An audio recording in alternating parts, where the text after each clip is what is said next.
আমি কি এই বাড়িতে সাধে আছি? মা আমার জোর করে এই বাড়িতে নিয়ে আইছে।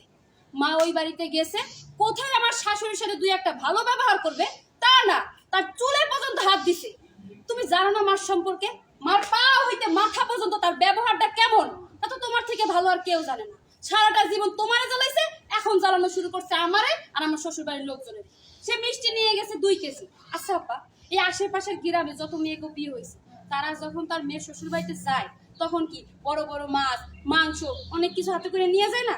তো সেই পরিপ্রেক্ষিতে আমার শাশুড়ি আমার মারে বলছে আর কি, যে আপনি আইছেন বেন বড় একটা মাছ নিয়ে আইতেন, গরুর মাংস নিয়ে আইবেন, কি নিয়ে আইছেন 2 কেজি মিষ্টি। তাই দুষ্টামি করে মিষ্টির প্যাকেটটা ফালাই দিছে। কিন্তু ওনার তো ইগোতে লেগে গেছে, উনি সাথে সাথে আমার শাশুড়ির চুল ধরছে। এটা উনি ঠিক করছে? ওরে বাপ রে বাপ, তোমার শাশুড়ি দুষ্টামি করেছে না, আর আমি সত্যি সত্যি করছি। শাশুড়ি সাপড়ে তো কেন দাও? ওই তোর কি করছিস? তাবিজ করছে শাশুড়ি? ভুলা গেলি মাইরে। মা, আমার মনে হয় কি জানো, ছোটবেলা থেকে আমার নানা নানি তোমার ভালো শিক্ষা দিতে পারে না। তাই যদি দিত